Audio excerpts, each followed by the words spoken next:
Jajpur Bhubaneswar आसीथिला बंधुक deal पाई तेबे जो अभियुक्त को गिरफ करा जायछि अभियुक्त ना रही मनोज मल्लिक एवं से अभियुक्त आज commissionerate police special crime unit हाथ में धरा पड़ी आपण जो अभियुक्त को देखुंत मनोज कुमार मल्लिक जितेबले विभिन्न स्थान बिहार कथा कहु किंबा अंचल जितेबले ऑटोमेटिक एवं सेमी ऑटोमेटिक पिस्तल जहां आपण विजुअल देखुंत गुड़ी को जबत करा जायछि जीवंता गुली सहित यही बंधुक गुड़ी को जितेबले जबत करा जायछि संदेह सृष्टि होउछि कि भुवनेश्वर चंदका अंचल में जो भाव में डील करने गोटे बड़ डील करने आनी मनोज मल्लिक एवं यहा परे जितेबले खबर पाई कमिशनरेट पुलिस सीधासल गिरफ करा जायछि तबे या सहित कहार संपृक्ति रही केउ भली भाव में कहा लीक नहीं से भुवनेश्वर रे एई भली गोटे बड़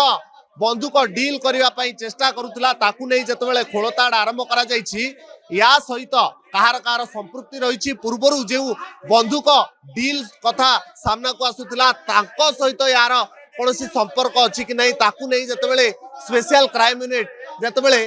तदंत करुछि ठीक सही समय वर्तमान संदेह सृष्टि होछि कि छह गोटी बंधुक ऑटोमेटिक एवं सेमी ऑटोमेटिक बंधुक जो गुड़िक रही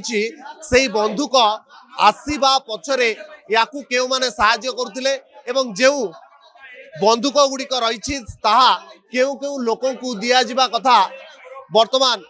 सबुठारु बड़ प्रश्न सृष्टि होउछि एवं या सहित आउ कार संपृक्ति रही केउठू केउठी को बंधुक जाउतला ताहा वर्तमान तदंत परिसरभुक्त रहिथिबा बेले वर्तमान मनोज मल्लिक को दरकार पड़े रिमांड रे आनिबो commissionerate police special crime unit Bhubaneswar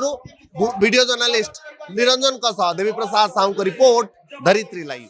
एई भिडियोटी आपनकु केमिति लागिला कमेंट करि जणांतु। धरित्री लाइव रो यूट्यूब एवं फेसबुक चैनल को सब्सक्राइब करंतु। अधिक खबर पई लॉगिन करंतु www.dharitri.com।